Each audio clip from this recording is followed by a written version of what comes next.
This is Jared Horek for today's RacingDigest.com, and my Today's Racing Digest video series continues. Saturday, August 31st, 2019, we're going to do the 7th race from Del Mar, the Grade 2 John C. Mabee Stakes for fillies and mares, a mile and an eighth on the turf course. Before we get to that, last week we did the Travers Stakes, got home my top two for an exacta, Code of Honor and Tacitus. Actually, Tacitus was my top choice, Code of Honor my second choice, but we had that exacta.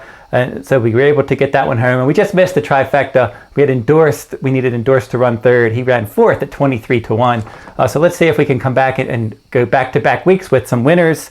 And before we get into the John Mabee, let's pull up the fast figs for this race. Now the fast figs, I've been doing those the last few weeks.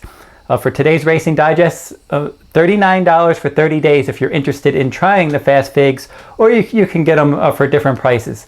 For instance, if you just wanted them for the John C. Mabee card at Del Mar, they're $3, and you can pick that up there. You'll get the fast figs for all the races. But let's pull them up now. And the fast figs are a combination speed and class rating, and they've been doing very well. That's today's Racing Digest's most profitable number. And in this race, we have a 10-horse field. And number 7, Juliet Foxtrot, has a 136 fast fig, so she's got the top fast fig in the race. The par for this level is 138, so she's right there, only a couple points below par. Vasilika, number 1, with a 134, she's right behind her. And then number 9, Alicia's World, with a 132. So those are the top 3 on fast figs in this race. And just like we did in the Travers, we're going to look at all 10 runners, and we're going to start with my last placed contender and then go all the way to the top. So the horse I pick in last place and 10th in this race is going to be number 6, Epidemia's World. She's 30-1 morning line. Now she should impact the pace in here. The only problem is at a mile and an eighth against Grade 2 company, I think she's just up against it. There's nothing wrong with her. She's a solid contender against lesser company, especially at 1 mile. But I think at this class level, she could be in a bit of trouble because there is some other speed as well. The next one I'm going to talk about is number 2, Paved, 12-1 morning line. Now, she was a decent 3-year-old filly last year, but against older company, she's now 0 for 3. She did hit the board twice, but she's lost her last 6 starts. She likes to run from a bit off the pace, and there's some other runners in here that have a better closing kick. And I think that, again, she's another one that maybe against lesser company, she could be tough, but I think she's a little bit up against it in here. I wouldn't be shocked if she finished 3rd or 4th, but I'm not picking her in any of those positions. Number 3, La Force, will be the next one, 12-1 morning line. And this one's one I don't really know quite what to do with her. She's 1 for 12 on turf, but she hasn't run on turf in a long time. Now she's been running on the main track in route races against graded company a lot recently, and she hasn't been disgraced at all. She's finished 1st, 2nd, or 3rd in 6 of her graded dirt route tries. So she likes to sit back, make a late run on the main track, and she typically finishes in the top 3 against top company. Now she did have a turf bullet workout for this on August 22nd, but she is only 1 for 12 on turf. Now I think that maybe she's going to get bet down a bit because she does have that dirt class. She probably won't be quite 12-1, and you could probably use her underneath. But I would be surprised if she won, though. Number 5, Ahimsa, will be the next one, 8-1 morning line. Now she's one that wants to be up there early, so it's looking like Epidemia's Girl, number 6, and number 5, Ahimsa, are probably going to be out there early. And maybe Epidemia's Girl goes, Ahimsa tracks her and tries to get the first run. I can see her doing that. She is lightly raced. She's a 4-year-old filly. She does have some upside. She's been competitive in some stakes races, but this is a tough spot. Number 8, Quebec, will be the next one, 15-1 morning line. Now she was 2nd to Toinette last time, and Toinette's one of the top contenders in this race. That was on August 7th. That was a solid effort. She did have some trouble from the inside post that day.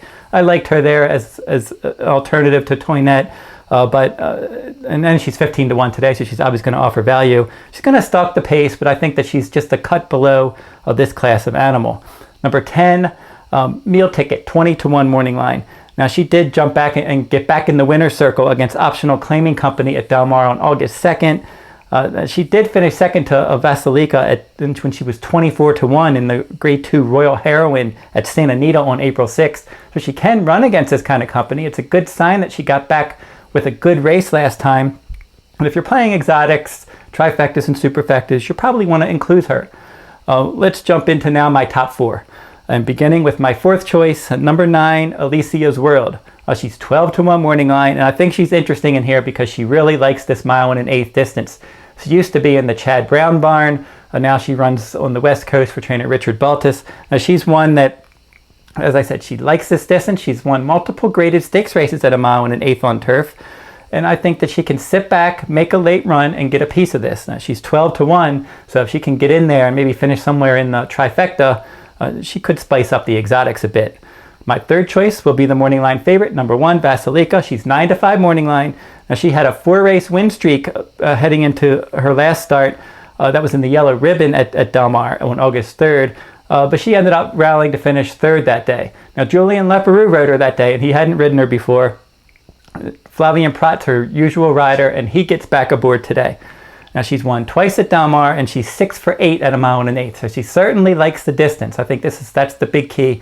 Maybe Del Mar is not her favorite turf course. I did mention that she's won twice at Del Mar, but her last 2 losses were both at Del Mar, including her last start. So maybe she's not quite as good as she was when she was really in peak form, but she loves to win. She loves the distance. Back with her winning rider, Flavien Prat, the best turf rider on the ground. There's a lot to like, but there are some things that give you a little bit of caution, especially that morning line price. My second choice will be the 4, Toinette. She's 3-1 morning line. Now, she was a decent 3-year-old filly last year. She won some stakes races. And now, as a 4-year-old filly, she returned with a nice optional claiming win. I mentioned that against Quebec on August 7th. So that was a nice win. Now, Flavien Prat is going to jump over to Vasilika. But Rafael Bejarano is going to get aboard for trainer Neil Drysdale. And Rafael Bejarano was aboard when she broke her maiden on the downhill turf course at Santa Anita. So he has ridden her before. She has some upside as a 4-year-old filly. And if you look at, again, we talked about the fast figs, and her fast fig was 129. So she was a little bit behind the top 3. But I think that there's some upside here because she's still a lightly raced 4-year-old filly. Her second start off of a layoff. I think she can jump up and run a faster number here. And if she does, she could win. I'm going to go with number 7, Juliet Foxtrot. She's 7-2 morning line, but she's won all 3 of her U.S. starts since shipping to this country and moving to the Brad Cox barn. Last time she won the Grade 3 Modesty at Arlington Park on July 13th. Drayden Van Dyke's going to ride. She's got some running style versatility. She can be up on the pace, she can track, she can come from a little bit off of it. So her new rider, Drayden Van Dyke, knows Del Mar well. He's having a good meet. And I think that he's probably going to work out some kind of good trip here. And if she can just bring her form from Arlington to Del Mar, I think she has a big shot in this race. Now here's how we're going to play this race. We're going to make a win wager on number 7, Juliet Foxtrot. We're going to play a quinella. 7, Juliet Foxtrot with number 1, Vasilika, number 4, Toinette. Trifecta key, 7 over the 1, 4, 9, 10. That's Vasilika, Toinette, Alicia's World, and Meal Ticket. And then we're going to play one more trifecta. We're going to put the 1, 4, and 7 on top. Vasilika, Toinette, Juliet Foxtrot. We're going to put all in second. Then we're going to key number 9, Alicia's World, in third because I think she's got that good late run and she can get a piece of this at a little bit of a price and spice up the exotics.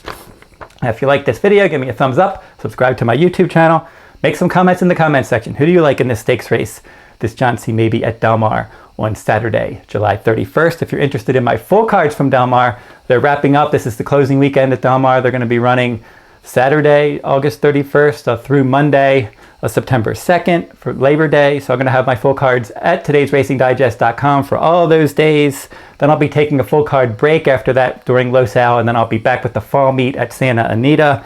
And if you want the complete digest for Del Mar, for the John C. Mabee Day, you can get that at todaysracingdigest.com. And don't forget those fast figs, $39 for 30 days, or you can just pick up the fast figs for $3 just for the Del Mar program on Saturday. That will wrap up this week's video. I'll be back next week with another stakes race from around the country.